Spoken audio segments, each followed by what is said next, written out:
The nightmare is over. I have reached the end of the long and winding road.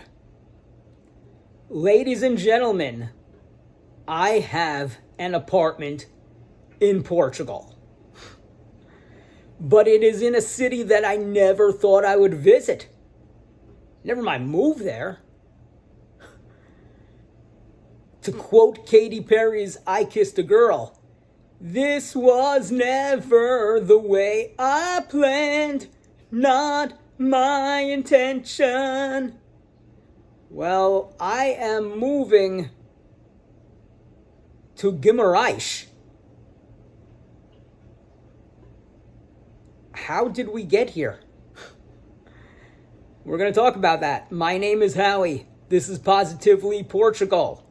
Let's get into it. So forget about Katy Perry. I guess I kind of feel like David Byrne from the Talking Heads in the Once in a Lifetime video. How did I get here? Well, a little bit of a recap. Like I talked about in the last video, I kind of realized, and I did realize too late, Lisbon's not really an option for somebody crossing an ocean. You know, maybe if you're in Europe and you can meet your landlord, meet these real estate agents, then okay, you could probably do something and make it happen quickly in Lisbon. But if you're where I am in the United States, you see these listings go up on places like Idealista and they're gone within 5 hours. And I went through hell on earth with that. The closest I got to Lisbon was one landlord or realtor, I forget which one it was, contacted the company I'm working with, Viv Europe, in Amadora.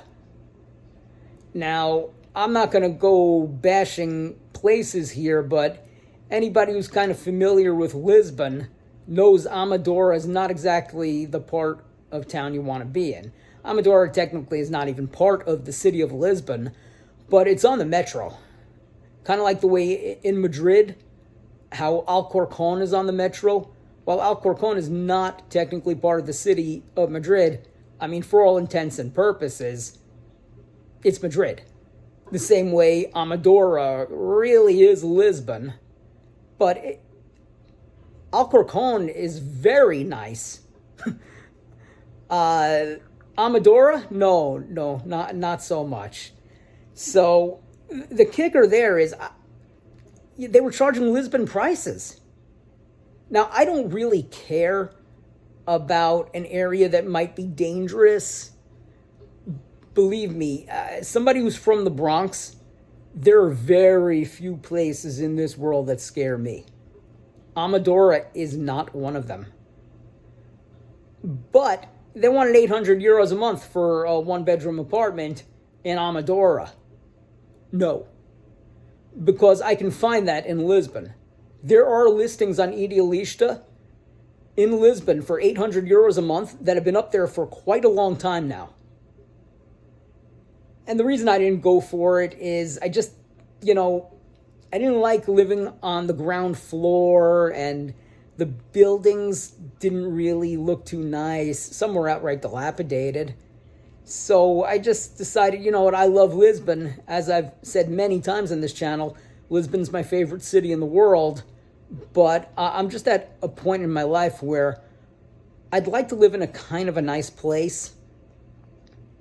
So at the very end, I did rule Lisbon out completely. And the truth is, I should have done that a long time ago. And as I also mentioned, the Algarve was not going to be an option. It's August.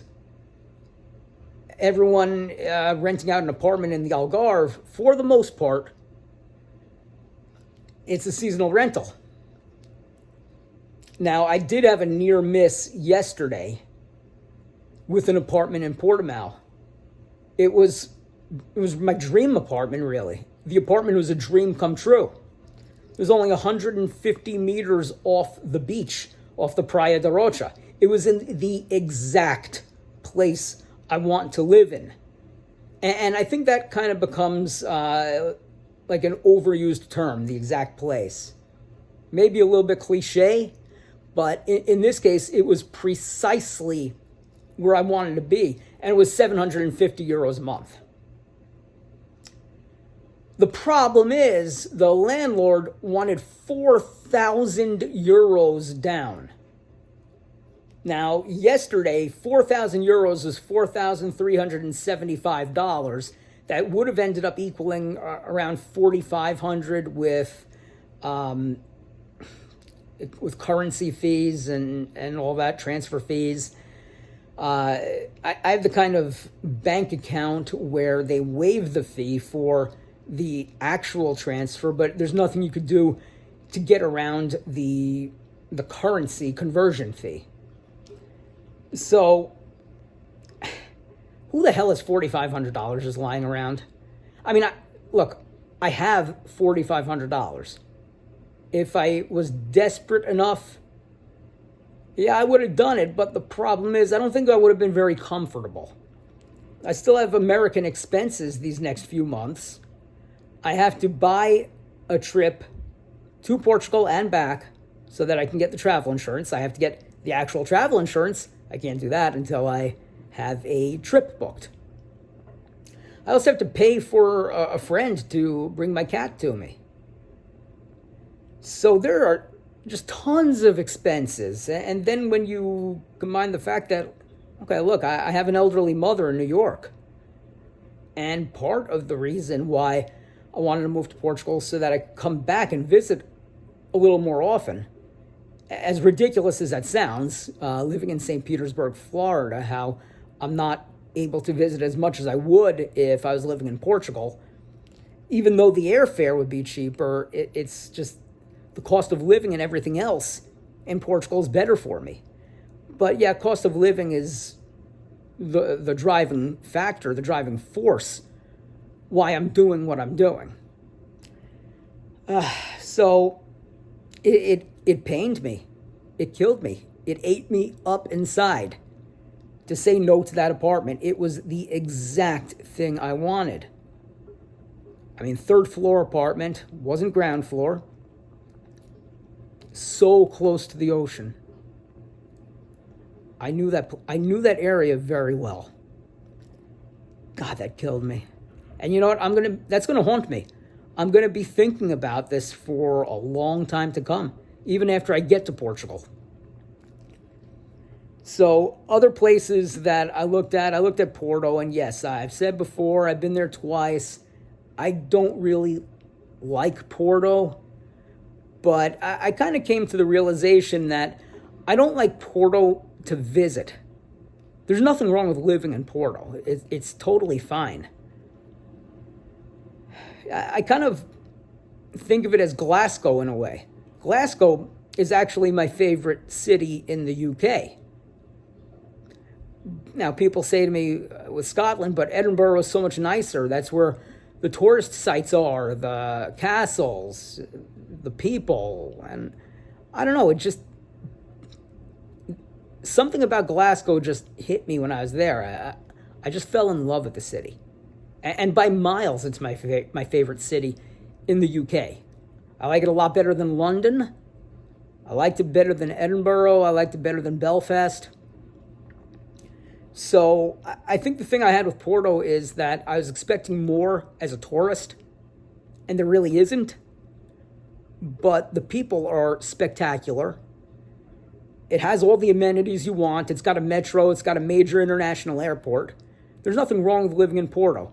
There were a few apartments in Porto that we inquired about. Not a single one of them responded. Not one of them.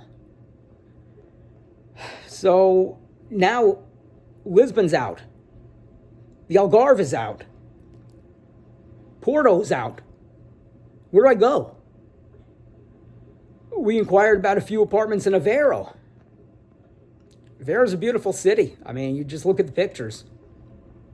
The closest we came was one of them refused to give a video tour or a virtual tour to my Viv Europe representative. I mean, that's ridiculous. No one's gonna take a place like that. You need to be able to see it, make sure that whatever they have listed in terms of amenities that they add up. So Aveiro is out. I started looking at Braga. Same situation as Porto. Even though I did find some great apartments online in Braga, no one ever got back to us. And now I'm scratching the surface. I'm running out of ideas. To be honest, not only was I running out of ideas, I was running out of cities in Portugal that I was familiar with. I knew Guimarães is next to Braga. It's pretty close to Porto. It's only a 40-minute bus ride from the airport there. Lo and behold, found an apartment. There were a few hiccups along the way. Discrepancies in various listings of price and size. But we worked everything out. Got all the answers that we needed.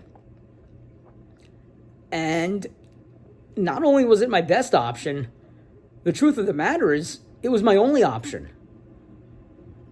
Which is ridiculous. This apartment search lasted nearly a month. I don't know the first thing about Guimarães.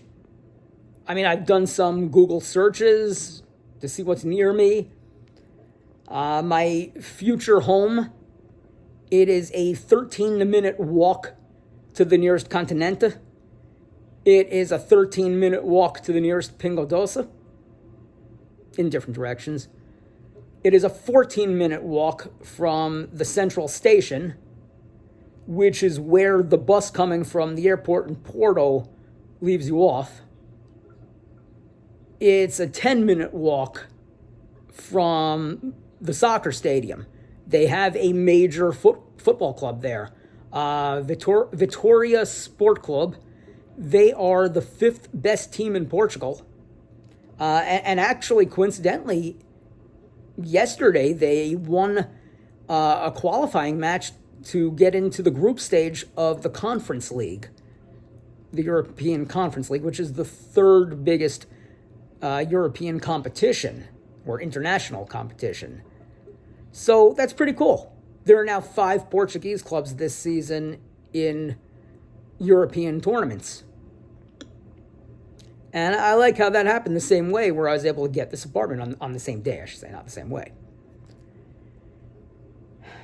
It's a 13-minute walk to the famous Guimarães Castle. I think I read it was a 15-minute walk to the big shopping mall there, Guimarães Shopping. So all the amenities are nearby. A lot of amenities I have in the apartment. There's a washer, washing machine, not a dryer, which I'm a little confused by. This seems to be a thing in Europe. My cousins in Spain have the same thing, where they have a washing machine, but there's no dryer. That just doesn't compute to Americans. I'm sorry. That's one of the biggest, I guess, cultural differences. It's a very small difference. It's an insignificant difference, but it's a thing. We like to be able to dry our clothes. We don't want to hang them out on clotheslines or do whatever. So I'll have to see if I can replace that when I get there. So yeah, as I said, Guimarães, it's a 40-minute bus ride from the airport in Porto. But the reason why that's fine and that there's no problem whatsoever with that is because you could get on the metro at the Porto airport and be on it for more than 40 minutes trying to find your stop, your destination, your apartment if you're moving there. So in terms of time, it really made no difference. I mean, it's just a matter of, instead of going on a metro, you're going on a bus. It really made no difference at all. So I found bars that I want to drink at and hang out in Guimarães. I got to work on my pronunciation. I keep saying Guimarães, it's Guimarães. I've just found that out yesterday. But Guimarães, it's a beautiful city. It's actually the birthplace of Portugal. It's the first capital of Portugal before Lisbon. Very historical. Beautiful architecture. It's kind of medieval, kind of modern. In a way, it reminded me of Girona in Spain. And I'm excited about it. Like, sure, I didn't anticipate this. I had no intention of moving to the north originally. But, the truth is, if I don't like it, I'll go somewhere else. You're not scaring me. I got a great deal on the apartment. 675 euros a month. I know a few years ago it was a hell of a lot cheaper, like maybe half the cost. But, you can't change that. It is what it is. So now I want to talk about different places where you could find an apartment in Portugal. Now, the one that everyone knows the most is Idealista. And if you Google Idealista, you can find all sorts of scams and horror stories that have been associated with that app. I will say the majority of apartments that we encountered were completely legitimate. The biggest challenges were just nobody getting back to us, or the apartment getting snapped up as soon as it went on the market, or as soon as it went on Idealista. I'm sure it was on the market somehow before the Idealista listing. So, look, I don't have a problem with Idealista. I think it's totally fine. I think it's a great resource. I will say that I would not be doing this yourself. And this always goes back to what I say. Have a company like Viv Europe helping you. Because if you do this yourself, you're going to screw things up. You're going to lose money. I mean, of course, Viv Europe is a business and it costs money to use them. But, I mean, they've just made this so much easier than it would have been. I can't recommend them enough. Moving on, I found another app called Imo Virtual, and I liked it. It's easy to use, really good interface. I saw good apartments at reasonable prices, but I don't think any landlord or realtor that we found on Imo Virtual got back to us. I don't know how real these listings are, but it sure looks like a nice tool. Now we're going to talk about realtor companies, real estate companies. Remax is where I ended up finding my apartment. I liked it. Decent website. I mean, I used a website for this, for that one, not an app. And, good apartments everywhere, decent prices. It seemed totally legit. Well, I think it is totally legit. It's Remax. They're a worldwide business, a worldwide entity. I know they're totally legit. Of course, you can't have a bad experience with anyone, but I would not be afraid of using Remax. We also checked out Century 21. I gotta say, I thought they were the worst of the worst. Everything was just beyond overpriced. It was like obscenely overpriced. With Century 21, you could find apartments in any city, whether it be Lisbon or anywhere else, and you can find similar apartments on other apps like Idealista. But the one on Century 21, even though they're not the same apartment, but the one on Century 21 was just so much more expensive. I would absolutely not recommend using Century 21. We also looked at Keller Williams. That was where this apartment in Portimao I just told you about came from. The thing that I don't like about Keller Williams is you can put in your price range, whatever you want, but especially price range. And then when you look at the listings that come back, only a few of them actually have prices attached. I mean, you don't know what the hell you're looking at. And that scares me, because that's when I start thinking that, okay, all of a sudden the prices and the terms are going to change in the midst of the communications. So if I don't see a price attached to something, I treat it the same way I would treat a job listing with no salary. I completely ignore it. So Keller Williams, some apartments seem totally legit. Unfortunately, the legit one that I was looking at, they just wanted too much money up front.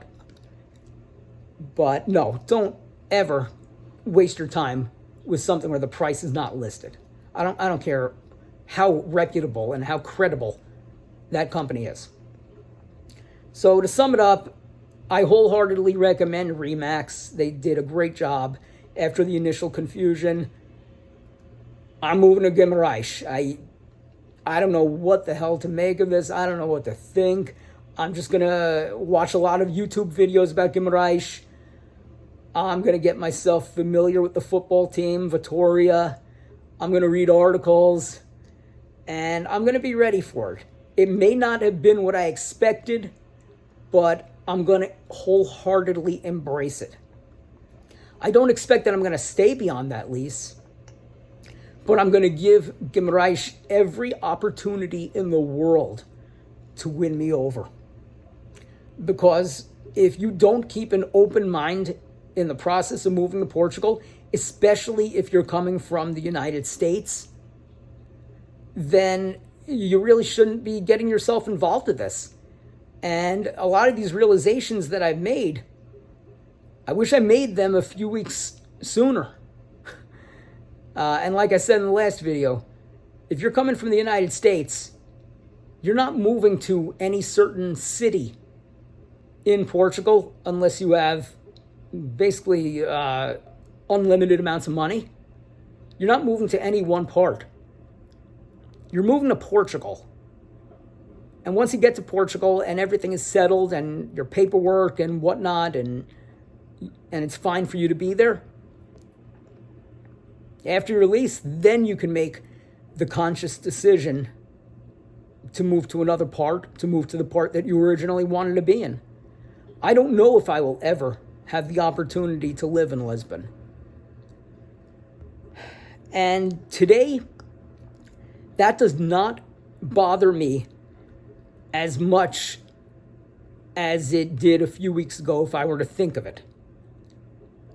If I never live in Lisbon, I'll be okay with it, because the end game is to move to Portimão at some point in the near future.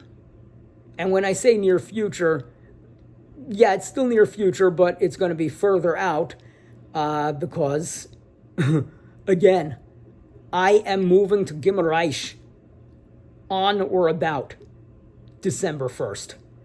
So join me for that wild ride. And please like the video, leave a comment. Most importantly, subscribe to the channel. As I always say, subscribing to a YouTube channel is the #1 way to help that content creator. So I want to thank you all for watching and being with me on this arduous journey. But this part of it is over. I can't even say the hard part is over, because God knows what else is waiting for me. And I'm not even talking about in Guimarães. I'm talking about the VFS interview for the residency visa and just the logistics of dealing with my cat and everything. So, yeah, one really difficult piece of business is now out of the way. But there's a lot more remaining before I can really sit back and enjoy myself. But again, I want to thank you all for watching, and I'll see you back here next time soon.